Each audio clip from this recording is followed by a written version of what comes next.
Hello everyone. Today we take a moment to look back on the lives of the artists who have just passed away. Individuals who touched the hearts of the public with their talent, dedication, and lasting marks on popular culture. This is a moment for us to remember and appreciate the enduring contributions they left behind over the years. If you appreciate memorial content like this, please support the channel by pressing like and subscribing. Thank you for being here with us. Now, let us begin. Veteran New York television news anchor Ernie Anastos, one of the most familiar faces in the city's television journalism industry, has died at the age of 82. His family confirmed to the press that he passed away on March 11, 2026, bringing to a close a career that spanned more than 4 decades as a journalist trusted by generations of viewers. Ernie Anastos was born on July 12, 1943, in Nashua, New Hampshire. After graduating from Northeastern University, he began his career in radio broadcasting, before moving into television and quickly finding his place in the news industry. The first turning point in Anastos' television career came in 1976, when he became a news anchor at WPRI-TV in Providence, Rhode Island. Just 2 years later, in 1978, he moved to New York City and joined WABC-TV, one of the city's largest television stations. There, Anastos began building a reputation as a calm, clear, and reliable news anchor. His style of delivering the news was quickly recognized by New York audiences, especially on Eyewitness News, where he became one of the representative faces of local television. Throughout his career, Anastos worked at several major New York television stations, including WABC-TV, WCBS-TV, WWOR-TV, and WNYW-TV, Fox 5 New York. At Fox 5, he became the evening news anchor alongside Rosanna Scotto, forming a familiar anchor team for city viewers for many years. Over more than 40 years in television journalism, Ernie Anastos reported on many major events in the United States and around the world.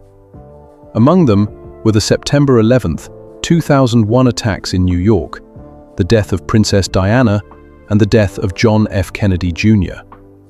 His reports accompanied New York audiences through many important moments in modern history.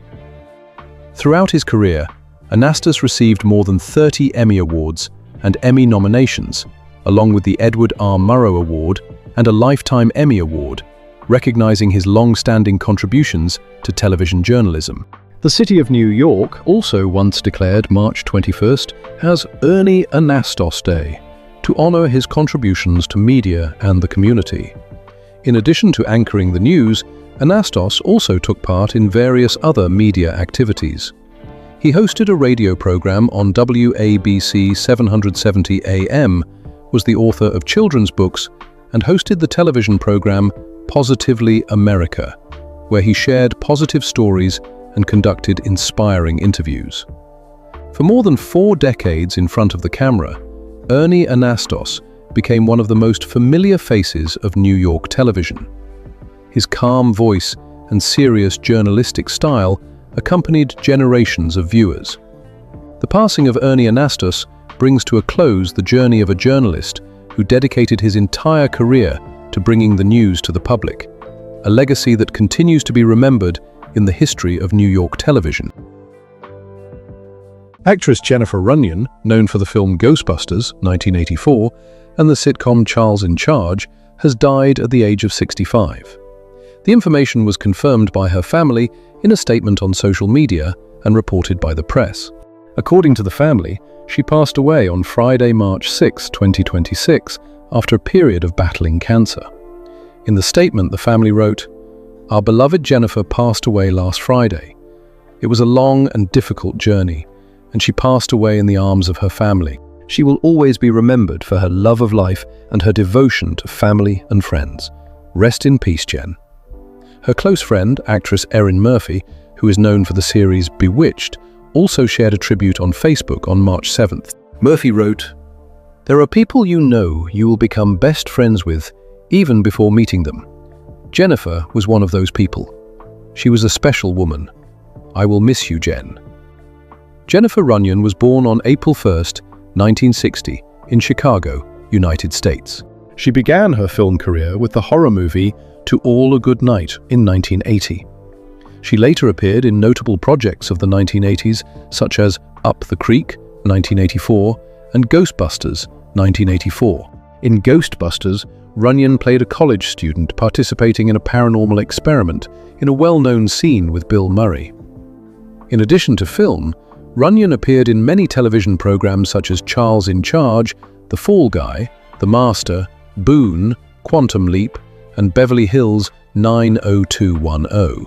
She also portrayed Cindy Brady in the television movie A Very Brady Christmas, 1988. After many years of working in the industry, Runyon gradually stepped away from acting to become a teacher and focus on her family. She married Todd Corman and had 2 children, Wyatt and Bailey. Jennifer Runyon left her mark through many roles in film and television of the 1980s and 1990s. Her work is still remembered by audiences as part of the television memories of that era. Veteran radio host Joe Benson, widely known to listeners by the nickname Uncle Joe, has died at the age of 76. His family confirmed that Benson passed away on February 24, 2026, after living with Parkinson's disease, Parkinson's-related dementia, and complications following a fall. The information was published in an obituary and later reported by multiple media outlets. For several decades, Joe Benson was one of the familiar voices of rock radio in Los Angeles. He maintained a long association with 95.5 KLOS-FM, where he worked during 2 different periods for a combined total of nearly 30 years. During his time there, Benson hosted listener-favorite programs such as The Seventh Day, which aired complete rock albums on Sunday evenings, and Local Licks, a program that introduced new bands from the Los Angeles area. Local Licks helped many local rock bands gain early attention. Groups such as Motley Crue and Rat were played on the radio by Benson before signing with major record labels. Stephen Pearcy, the singer of the band Rat, later recalled that Benson was one of the first people to bring their music to the public. In addition to KLOS, Benson also worked at other Los Angeles radio stations, including KLSX, KCBS-FM, Arrow 93.1, and KSWD-FM 100.3 The Sound. He also hosted the nationally syndicated program Off the Record and later Ultimate Classic Rock Nights. Joe Benson began his radio career in 1968 at a small station in Illinois, later working in Milwaukee and Cleveland before moving to Los Angeles in 1980. Over nearly 60 years behind the microphone, he became a familiar voice of American rock radio, accompanying generations of music listeners. British blues producer Mike Vernon died at the age of 81 on March 2, 2026, according to information confirmed by sources within the music community and industry press. He is regarded as one of the key figures who helped advance the British blues movement during the 1960s. Mike Vernon was born November 20, 1944, in England. From a young age, he developed a strong passion for American blues, especially artists such as Muddy Waters, Howlin' Wolf, and Freddie King. This passion led him toward a career in music production during a period when blues was rapidly growing in Britain. In the mid-1960s, Vernon worked with Decca Records, where he began producing blues and blues rock recordings. During this period, he collaborated with several prominent artists, including John Mayall and the Blues Breakers, Fleetwood Mac in their early years, 10 Years After, and Savoy Brown. These recordings helped shape the sound of the British blues rock wave. In the late 1960s, Vernon founded the record label Blue Horizon Records, one of the important labels dedicated to blues and blues rock. There, he released albums by artists such as Fleetwood Mac, Chicken Shack, Champion Jack Dupree, and Otis Spann, helping blues reach a wider audience across Europe. Over more than half a century of work, Mike Vernon produced hundreds of recordings and returned to the studio in the 1990s after a period away from the industry. His contributions were recognized with several British Blues Awards. He is remembered as a producer who helped bring the spirit of blues music to generations of listeners. Sound engineer and hip-hop producer Bob Power, who helped create the distinctive music of the group A Tribe Called Quest, has passed away at the age of 69. His family confirmed that Power died on March 2, 2026, in Los Angeles. Born in 1956, Bob Power began his career in the music industry as a recording engineer. After many years working in recording studios, he gradually became one of the influential figures behind the scenes in hip-hop, particularly during the period when the genre grew rapidly in the 1990s. Power was best known for his long-standing collaboration with A Tribe Called Quest. He served as a recording engineer and co-producer on two of the group's important albums, The Low End Theory, 1991, and Midnight Marauders, 1993. These recordings stood out for their combination of hip-hop rhythms with elements of jazz, soul, and funk, creating a musical style rich in musicality and long-lasting influence. In addition to A Tribe Called Quest, Bob Power also worked with many other well-known artists such as The Roots, De La Soul, D'Angelo, Erykah Badu, and Common. In the studio, he was highly regarded for his meticulous attention to sound balance and his ability to create recordings that were clear and full of depth. In later years, Power also participated in teaching and sharing his experience in music production with a younger generation of sound engineers. Although most of his career took place behind the studio mixing console, the albums that Bob Power helped create are still considered important recordings of 1990s hip-hop. The sonic legacy he helped build continues to be recognized in the history of the genre. Hollywood film producer James G. Robinson, the founder of Morgan Creek Entertainment and the man behind many well-known films of the late 20th century, has died at the age of 91. According to confirmation from his family and reports from several publications, James G. Robinson passed away on February 15, 2026.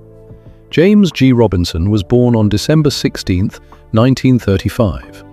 After many years working in business and investment, he entered the film industry and founded Morgan Creek Entertainment in 1987. The studio quickly became one of the prominent independent production companies in Hollywood, with many projects achieving commercial success and becoming widely known to audiences. During the late 1980s and early 1990s, Morgan Creek was involved in producing several notable films. Among them were Young Guns, 1988, Major League, 1989, and Robin Hood, Prince of Thieves, 1991.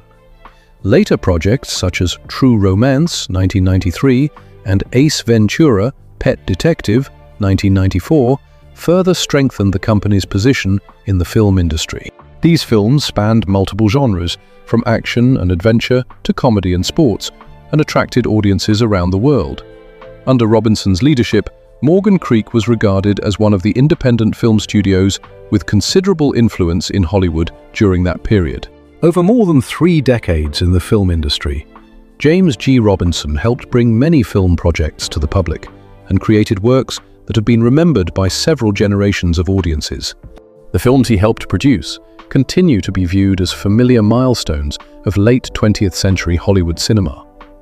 The passing of James G. Robinson marks the close of the journey of a producer who left a clear mark on the history of modern filmmaking. Some people are born very close to the stage lights, but that does not mean their path will be any easier. Janet Jackson grew up in a family where music was not a choice, it was a responsibility. Long before her name appeared on the charts, before her dance moves shaped an entire generation of pop artists, Janet's life began in a home where everything revolved around discipline, practice, and expectation. That place was not Hollywood, not New York. It was Gary, Indiana, an industrial city in the American Midwest. Janet Demeter Jo Jackson was born on May 16, 1966, in Gary, Indiana, United States. She was the youngest child in the Jackson family of 10 children. Her father, Joseph Walter Jackson, was a steel mill worker and also the ambitious manager of his children. Her mother, Catherine Esther Jackson, played the central role in the family, a patient, religious mother who always tried to maintain stability in a household that was constantly in motion. During the 1960s and early 1970s, the Jackson family gradually moved beyond the quiet life of Gary. Janet's older brothers, Jackie, Tito, Jermaine, Marlon, and especially Michael Jackson, created a musical phenomenon known as the Jackson 5. The group quickly became one of the biggest pop sensations of that era. Songs such as I Want You Back and ABC carried them from local performances to national television and major stages. In the Jackson household, success did not come from luck. It came from practice. Joseph Jackson was known for his strict management style.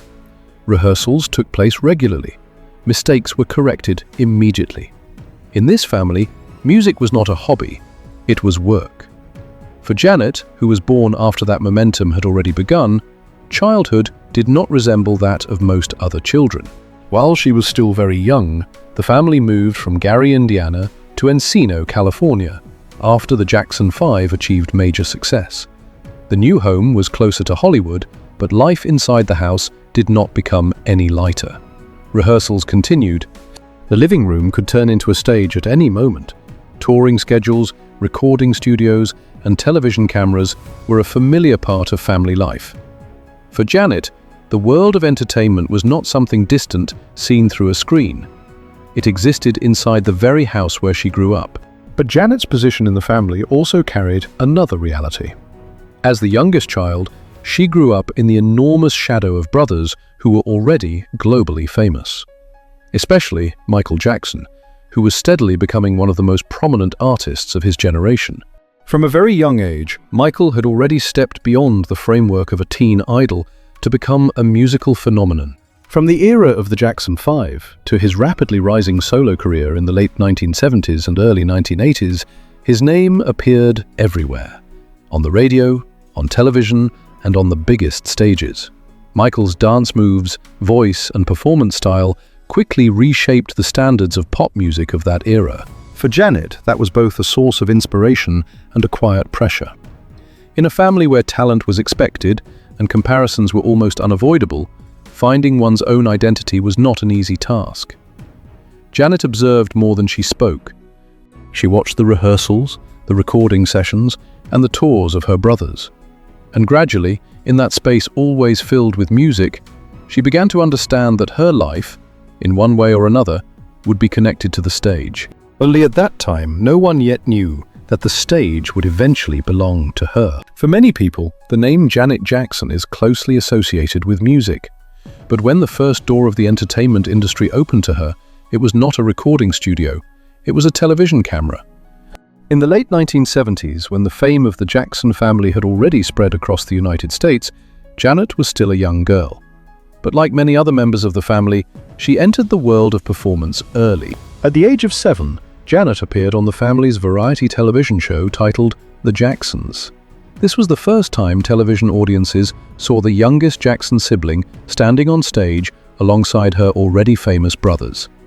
It was not yet a major beginning, but it opened a direction. Unlike her brothers, who were almost entirely devoted to music, Janet began building her career along a different path: acting. In the following years, she gradually appeared in several television series familiar to American audiences. One of her most memorable roles was in Good Times, where Janet played Penny Gordon, a sensitive and vulnerable young girl who was strong in her own way. The role brought her considerable attention from viewers, not because of the Jackson name, but because of her natural acting ability. After that, Janet continued appearing in shows such as Different Strokes and Fame. These roles helped make her a familiar face on television during her teenage years. At that time, the public knew Janet Jackson first as a young actress. Not a singer, not a future pop star, just a girl trying to find her place in the entertainment industry. However, music never truly left her.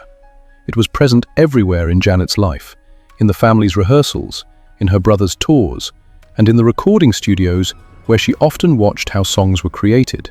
In the early 1980s, Janet began entering the recording studio as a singer. The decision was partly influenced by her family, but it also reflected her growing curiosity about music. In 1982, she released her debut album, which carried her own name, Janet Jackson. This marked an important transition from television to music. The album introduced her voice to the public, but the market response remained cautious. 2 years later, Janet released her second album, Dream Street, 1984.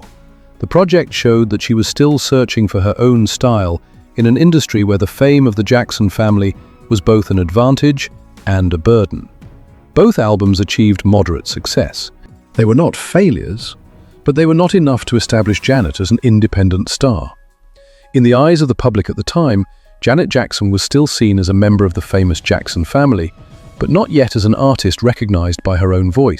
It was during this period that Janet began facing an unavoidable question: how to step out of the shadow of her family, especially the shadow of Michael Jackson, who at that time was rising to the peak of global fame. In the early years of the 1980s, the path ahead for Janet Jackson was still not entirely clear. She experimented with different directions, appearing on television while also taking her first steps in music. Two worlds existed side by side, yet neither truly belonged to her. But in that period of searching, a quiet realization began to take shape. If she wanted to endure in the entertainment industry for the long term, Janet understood that one day she would have to do more than that, more than simply carrying the Jackson name. In the entertainment industry, there are moments when an artist must make an important choice. Not a choice about the next song or the next project, but a choice about their own path. For Janet Jackson, that moment came in the mid-1980s. Her first two albums, Janet Jackson, 1982, and Dream Street, 1984, opened the door for her entry into music, but they did not truly help Janet define her position. The public still saw her first and foremost as a member of the Jackson family, a familiar name, but not yet an independent voice. Janet understood that clearly, and she decided to change it. She ended the management of her father, Joseph Jackson. That was not only a professional decision. For a family in which Joseph Jackson had built an entire music empire from strict rehearsals, separating from his management was a very significant step. After that decision, Janet met two rising producers in Minneapolis, Jimmy Jam and Terry Lewis. Before that, they had been members of the group The Time, and were beginning to build their reputation in music production. This collaboration quickly became a turning point in Janet's career. Together they began working on a new album, a project in which Janet, for the first time, became deeply involved in the creative process, from sound to content. The result was the album Control, released in 1986. From the title alone, the album carried a clear message. Control was not only a music project, it was a declaration of autonomy and control over her own life. The sound of the album combined funk, R&B, and modern electronic elements, creating a strong and confident style. The songs quickly drew the public's attention. What Have You Done For Me Lately, Nasty, Control, and When I Think of You. The album sold millions of copies worldwide, and for the first time Janet Jackson was recognized as an independent pop star. But that was only the beginning. 3 years later, Janet continued working with Jimmy Jam and Terry Lewis on an even more ambitious project. In 1989, she released Rhythm Nation 1814. If Control was a personal story about the independence of a young woman, Rhythm Nation expanded to larger issues of society: racial discrimination, poverty, illiteracy, and social unity. The music of the album combined dance pop with powerful industrial rhythms, creating a modern and energetic style. The accompanying imagery also made a strong impression. Military-inspired outfits, synchronized choreography, and carefully produced music videos. Songs such as Rhythm Nation, Miss You Much, and Escapade quickly dominated MTV. Commercially, the success of the album was also very clear. Rhythm Nation 1814 produced 7 top 5 singles on the Billboard Hot 100, an unprecedented achievement at that time. But what made this album special was not only the numbers. With Rhythm Nation, Janet Jackson showed that a pop artist could both top the charts and speak about major social issues. And from that moment on, Janet's position in pop music changed completely. She was not only a successful artist, she became one of the figures who helped shape pop music at the end of the 20th century. By the early 1990s, Janet Jackson no longer had to prove that she could stand independently in the music industry. After the success of Control, 1986, and Rhythm Nation, 1814, 1989, she had moved into a different position, not only as a pop star, but as an artist, capable of shaping both the music and the imagery of her era.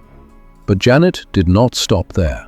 In 1993, she signed a new recording contract with Virgin Records. The agreement quickly attracted the attention of the entire music industry because its value was considered one of the largest recording deals in history at that time. For Janet, this was not only a commercial step forward, it also marked a new phase in her career where she had greater control over her music and her image. In the same year, she released the album Janet, 1993.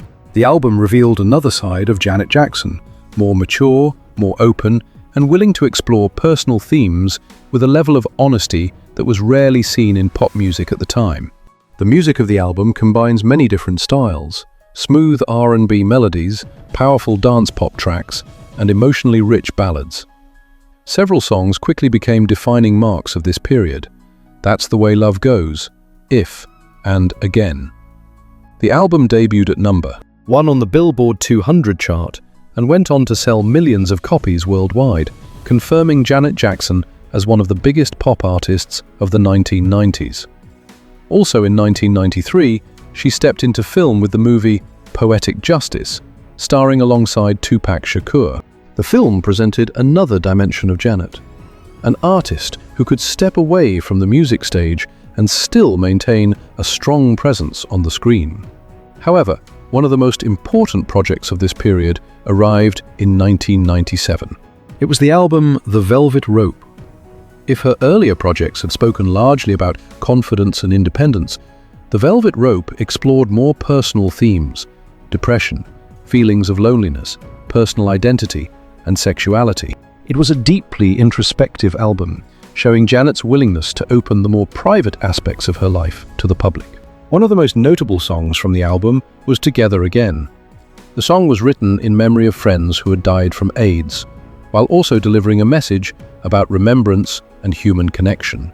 Over time, many critics have regarded The Velvet Rope as one of the most important pop albums of the 1990s, not only for its music, but also for the honesty of the themes it addressed. Throughout this period, Janet Jackson's influence extended far beyond the charts. Her performances increasingly became large-scale stage productions, combining precise choreography, lighting, video, and visual storytelling. Janet's music videos also helped reshape the way pop music was presented on television. Her style became a defining image of the era: military-inspired outfits, key-shaped earrings, and her signature braided hairstyle. For many younger artists who followed, Janet Jackson was not only a successful singer, she was one of the figures who helped define how a pop star could perform, move, and tell their story on stage. And throughout the 1990s, that influence continued to expand. In the careers of many artists, some periods are remembered through albums, some periods are remembered through major tours, but sometimes a very brief moment is enough to change their entire public story. For Janet Jackson, that moment occurred on February 1st, 2004. That night, she appeared on the stage of the Super Bowl 38 halftime show, one of the most widely watched television broadcasts in the United States. Tens of millions of viewers were watching live. Janet performed alongside Justin Timberlake, and the performance was staged as a high-energy finale for the show. Everything unfolded according to plan, but in the final seconds of the performance, an incident occurred. In the closing moment of the performance, a part of Janet's costume was pulled out of place, briefly exposing her body for an instant. The event happened very quickly, but in the era of live television and mass media, those few seconds were enough. Later, the incident came to be described with a new term: wardrobe malfunction. Within only a few hours, that brief moment became one of the most controversial events in the history of American television. News channels replayed the footage repeatedly. Commentary programs began debating the incident. The public quickly divided into different opinions. Media regulators launched formal investigations, and many radio stations began reducing airplay of Janet Jackson's songs. For Janet, the impact of the event did not stop at a single night of performance. It directly affected how she was perceived in the public sphere for many years afterward. Some observers argued that the strong media reaction reflected deeper tensions within the entertainment industry, involving gender, race, and the way artists are treated when public controversy occurs. But Janet did not disappear from music. 2 years after the incident, she released the album 20YO 2006. The title of the album was a reflection on the past, 20 years since the album Control, 1986, the project that helped Janet gain control of her own career.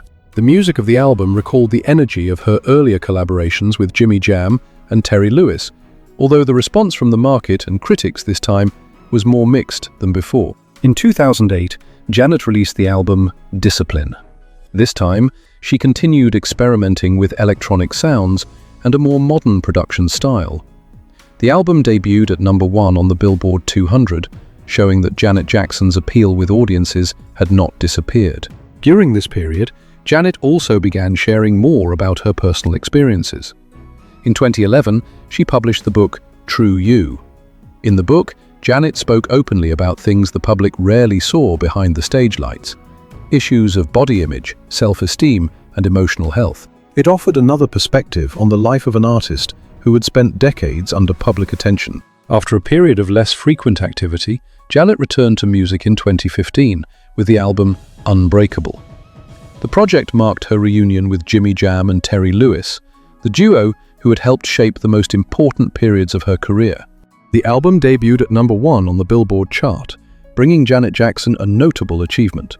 She became one of the few artists in history to have albums reach #1 across 4 different decades. After all the controversies, the changes in the music industry, and the turning points in her career, Janet Jackson continued moving forward.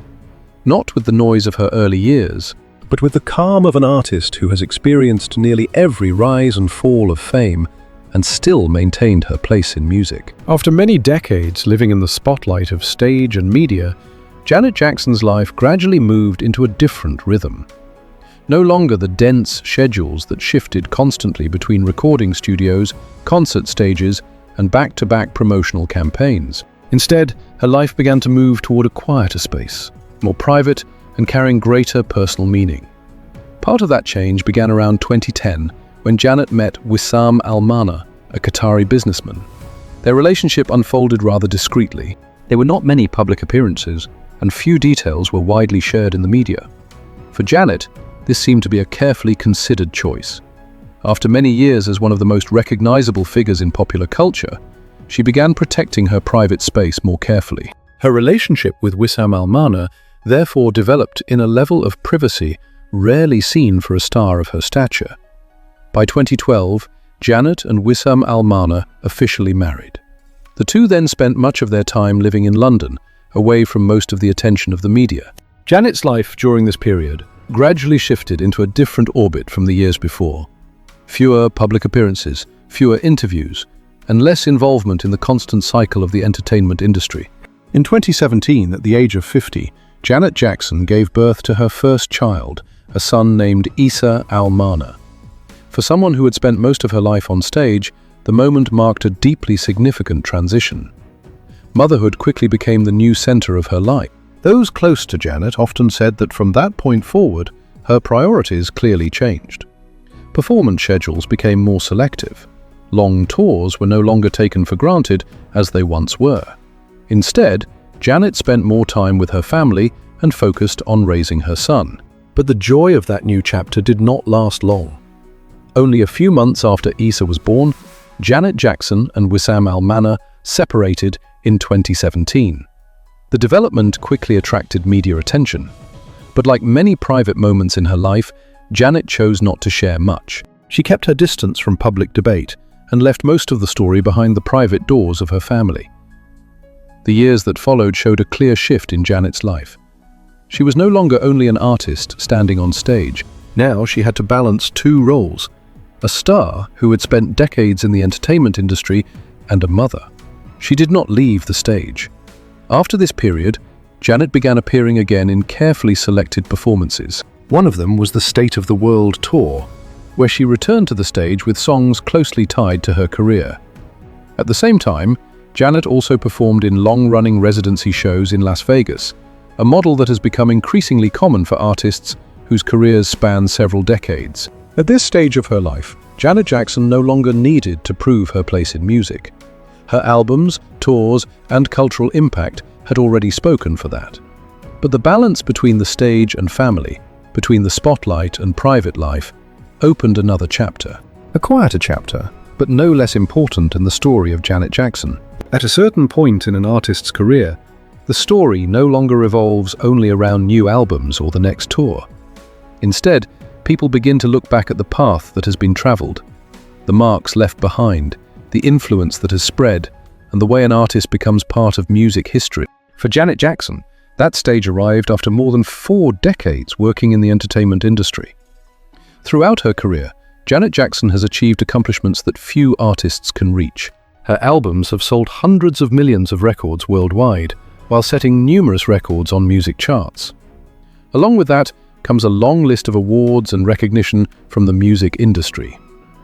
But those numbers tell only part of the story. Janet Jackson's influence also lies in the way she changed the very language of pop music. Her precise and energetic choreography, the combination of music with cinematic music videos, and her ability to control her own image, as well as her creative content, later became standards for many artists who followed. Many generations of younger artists have looked at Janet's career as a major model. Among them is Beyoncé, who has repeatedly mentioned Janet Jackson as one of the important influences on the way she builds her stage performances and performance style. The elements that Janet once brought into pop music, from synchronized choreography, visual storytelling in music videos, to a female artist holding creative control, gradually later became common standards in the music industry. Official recognition for those contributions arrived in 2019, when Janet Jackson was honored at the Rock and Roll Hall of Fame. This is one of the most important honors in the history of popular music, reserved for artists who have left a lasting mark on the industry. This honor did not only recognize Janet's commercial success, it affirmed that what she created, from music and choreography to the way an artist builds an image, had become a lasting part of the music industry. But Janet Jackson's journey is also closely connected to profound changes within her family. In 2009, the music world lost Michael Jackson, the most famous brother in the family. His passing not only shook the global entertainment industry, but also left a large void within the Jackson family. Nearly a decade later, in 2018, Joseph Jackson, the father who laid the foundation for his children's musical careers, also passed away. Although his strict management style once caused much controversy, Joseph Jackson's role in building one of the most famous musical families in history cannot be denied. In recent years, Janet Jackson has often spoken more about the personal aspects of her life, family, gratitude, and the lessons drawn from many decades living under the stage lights. After a long journey, the way Janet views success has also changed. It is no longer only chart positions or large tours, but also the experiences, the relationships, and the marks that have remained with the audience. Today, Janet Jackson is considered one of the most influential artists in modern pop music.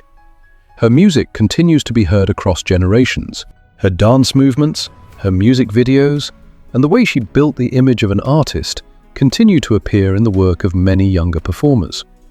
Over time, Janet Jackson's role in music has become increasingly clear. Not just a star of a particular era, but an artist who helped shape pop music across multiple decades and left a legacy that continues to be remembered even as the stage lights gradually grow softer.